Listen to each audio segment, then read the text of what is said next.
Joining me now, first class father Jake Scott. Welcome to First Class Fatherhood. Amazing. Thank you so much for having me. Well, it's a pleasure to have you here. Let's start it like this. How many kids do you have? How old are they? I've got two under two. I've got a daughter, Ruby, who will be 2 in August.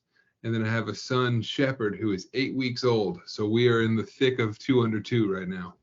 Wow, yeah, you still got the price tag on him. You still can get the rebate on him. What about you guys? I know it's early now, but you looking to break the tie there? Are you 2 into 1 and 1? Are you done? Or are we going for more? I think we're going for more, man. The second we were in the hospital and I was looking at my son, I looked at my wife, Rachel. I was like, we got to have more. Yeah, I'm right there. I think we're at least going to go for one more. Ooh. I don't know what happened there. I think it broke. You still got me? I got you. Yes. Okay. Yeah, I didn't know what that interruption was. Yeah, you said you were gonna you go for one, potentially 2 more, and then you broke. That's my goal. We'll see how we feel after the next one. So. Yeah, we had 3 boys first, then finally got our girl on the 4th try. So if we didn't get her on 4, we'd probably have 5 by now. But we got her, and that's the name of that tune over here. How old are your kids? 17, 15, 12, and 8. Wow. So I'll have a senior in high school starting in September, which is very, very hard to believe. So as they say, it does move pretty quick. But if you could, Jake, please, just for those who don't know, take a second to hit my listeners with a little bit about your background and what you do. Yeah, so I'm Jake Scott. I am a singer-songwriter. I live out in Los Angeles, and I am basically I've been touring the world. I've been putting out a song a month for the last 3 years or so, and now I've just wrapped my debut album that's going to be coming out this fall, and just released a single a couple weeks ago called Married Young. Yeah, I'm going to jump into Married Young in just a second here. I know you said when your first child was born, you said, "Oh, we got to have more." But take me back then. How old were you when you first became a dad, and how did that experience change your perspective on life? Great question. Ruby was born when I was 29 years old, and it, changed my perspective on life in every way, just like, one, realized that I am not the most important thing in my life anymore at all, that there is literally someone who completely depends on me. Like, even with my wife, Rachel, it's like, you're an adult, like, you can take care of yourself. You have your own life, your own self. Like, although we are incredibly dependent on each other, like, push comes to shove, you're going to be okay. But when I look at Ruby, I'm like, you wouldn't survive without me, without us. And so it's just like, it's a really beautiful thing to realize that the world doesn't revolve around you. And I think that was a big thing for me. It also just showed me how much time I wasted, man. So much time spent thinking I was busy when I had no idea. Yeah, and that's why I wanted to jump into your song there too, Married Young. There is this like I guess I don't know, like warning you constantly get from people of don't get married too young, and wait till you're older to have kids, or think about do all this other stuff first, and then, but really your life really begins with marriage. It really begins with building a family. It's really the main purpose and the most fulfilling thing you're going to have in your whole life. So that's why I love the fact that that the song was a hit, Married Young. I always try to be an advocate for fatherhood, for parenthood, for marriage. I just think we need to start celebrating these things, and it's not the end of the world. So what was the inspiration for you? Did you get those warnings as you were coming up the pipeline there? And what was the genesis of the song here? 100%, man. I mean, I met my wife, Rachel. I had just moved to LA 5 days prior. I moved from Arkansas to California, and I met my wife that first weekend that I was in town, and pretty quickly was just head over heels in love with her. And I just knew beyond a shadow of a doubt, I knew, like, this is the person I want to spend the rest of my life with.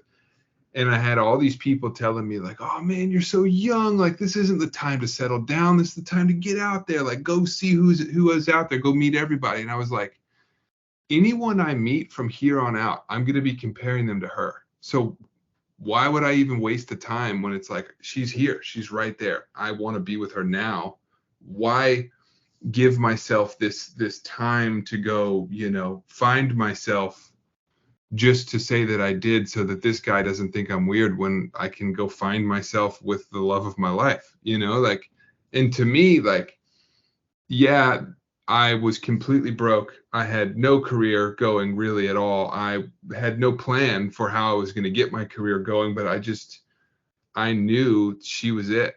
And I've never looked back. And it's the greatest decision I've made in my life because, yes, we've had a lot of interesting times in our life just really growing up together and me figuring out, like, how do I, make a little bit of money? How do I support a family? How do I pay taxes? All that stuff that you don't know when you're 22 years old, but like we figured it out together. And now we've got two kids, and yeah, it's the best thing in the world. Yeah, very similar. And I love that testimony, Jake. And I met my wife when I was 23. We got married 6 months later, Wow. and we started having our kids the following year. And and we've been married now 18 years. So it's Wow. been and it is that. I mean, and it's not an easy path by any stretch of the means, but it is something that you get to experience and grow together as you take this journey. And a lot of people, I don't know if it's because of the way society has this thing now, but it's a lot of people give up at the first sign of any type of conflict or any type of struggle or adversity, and they're ready to jump ship, and they think like, oh, there's going to be some kind of something better on the horizon if I give up right now. When realize if they just realize if they push through those moments, how much greater their marriage will be, how much greater the relationship would be. And that's why I think we need those messages out there. And then the other part of this is a lot, and I can't stand when a lot of parents do this. They'll try to, like, warn the young dad or the about to be dad and say, oh, just wait until you can't sleep at night. Just wait till the kid starts talking. Just wait till the baby's diapers are dirty all the time. They give you these warnings instead of turning that around and saying, hey, just wait till you get to have a conversation with your child. Just wait till you get to take your kid to the ball game. And we Yeah. need more guys to be ambassadors for fatherhood. Yeah, man, that's beautifully said. Because like you do hear that all the time. That people make it sound like you're in prison, and it's like, man, this sounds horrible. And then you experience it, and it's like, this is the opposite. Yes, of course, there's moments where you look up in the sky and you're like, please God, help me. I can't sleep. I don't know what to do. I can't get this baby to stop crying. But then your child looks at you and smiles, and it's just like, I don't care about anything else in the world than this right now. It's the greatest thing on the planet. Yeah. Now, as far obviously the married young was an influence, but has becoming a father, has that changed you as far as being a songwriter and a singer and what songs you're going to choose to write and sing?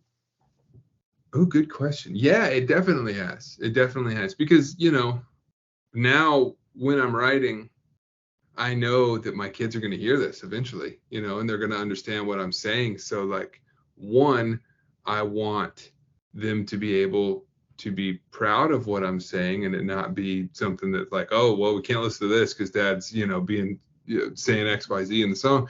But two, I want the songs to be really honest. So when they hear that song and they ask me, like, hey, what are you talking about here? I can tell them exactly what I'm talking about. And I think that's something that's really, helped me as a songwriter write from a really authentic place, because I know that people, I've got at least two people in my life that are going to want to know. Yeah, and I think that's part of it too. Is like I try to explain that to my kids as well. It's like you're not just representing yourself; you're representing the family. Like you're representing our brand. Like so it's important that we watch what we say. We watch what we put on social media. Just because you're not just representing you now, we're all affected by your decisions, and that's part of being a part of the team and part of the family. Yeah. And what would you say then, Jake, are the top values that you hope to instill in your children growing up? Wow. I think that one of the biggest values that I want to instill that has been hugely important for me as an adult is just be fully honest with everything. Honesty is going to be the biggest key to, authentic relationships, to vulnerability, to a relationship with your family. Just like being completely honest with who you are, with how you feel, with what you think. And then you can actually start from a real place and have an actual conversation. Because if there's any pretending or if there's any falsehood, then already you're starting from a place that's not authentic and not vulnerable. And it took me a long, and I'm still learning how to do that, in my marriage and in my career and in my life, just learning how to be really honest. And I hope that my kids, I can help instill that in them and from a really young age in a way that I didn't necessarily have myself.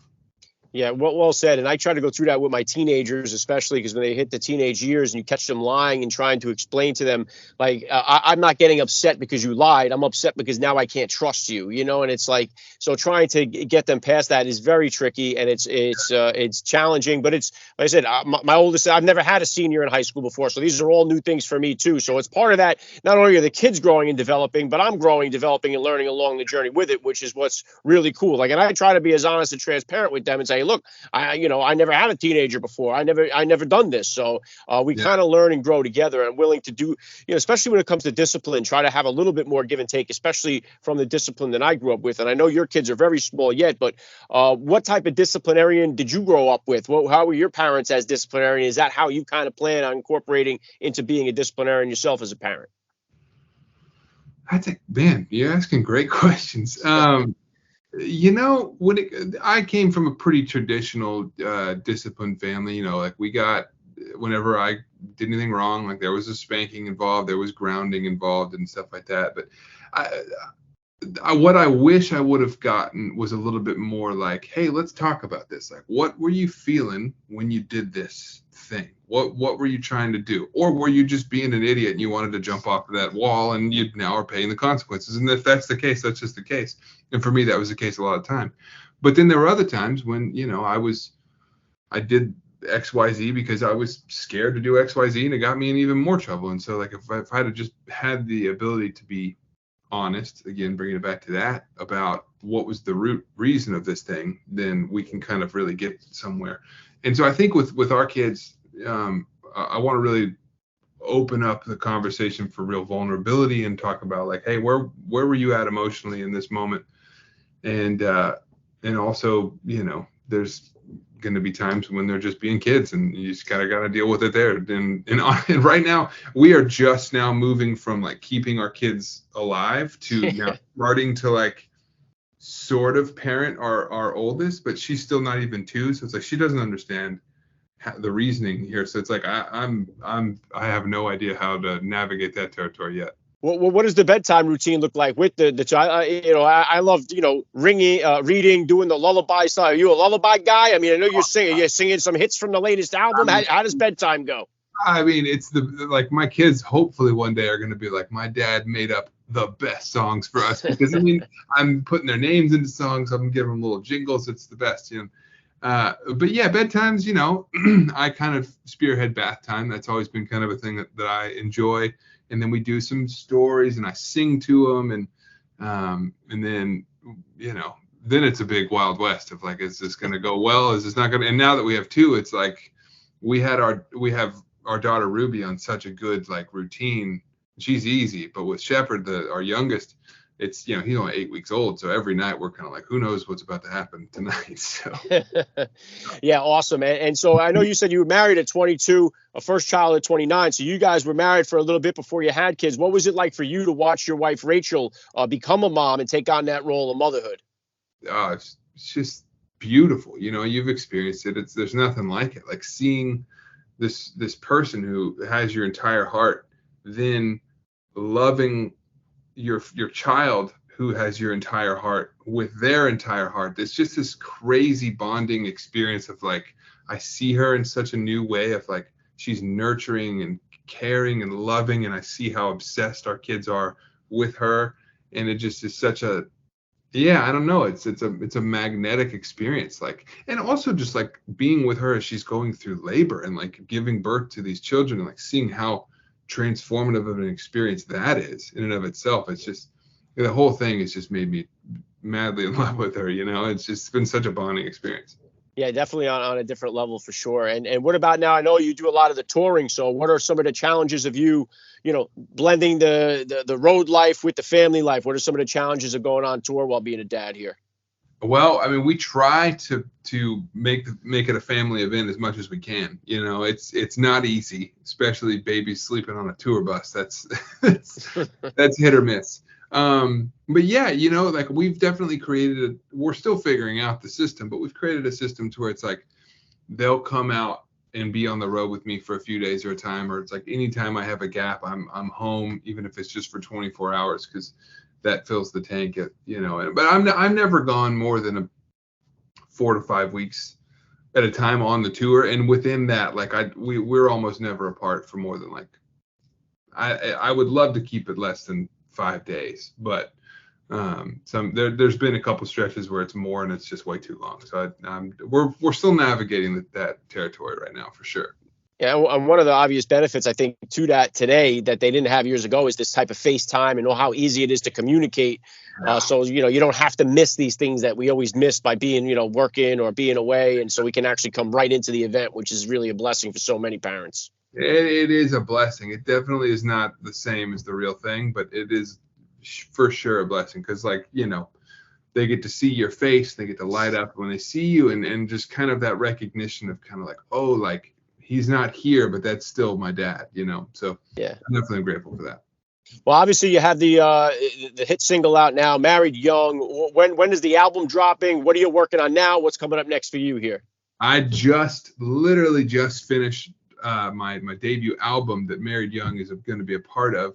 I can't say exactly when the album's coming out yet because I haven't announced it yet, but it's coming this fall.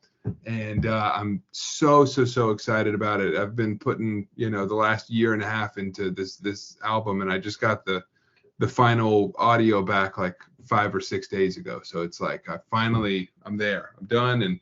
And yeah, it's Married Young was kind of the beginning of something really fun that's coming.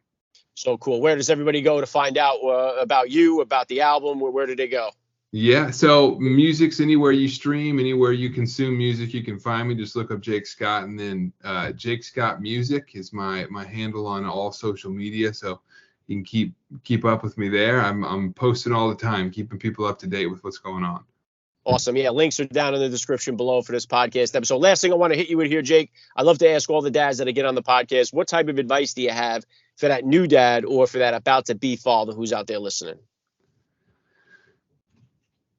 I think my advice would just be present, man, because like I've only got 2 kids and my daughter's not even 2 years old, but everyone says it goes so incredibly fast. And if you're not present in the moment, you're going to look back and miss it. I think the one-liner would be, you'll never remember the work you got done, but you'll always remember the days you missed if you're not present in these days. So it's the best thing ever.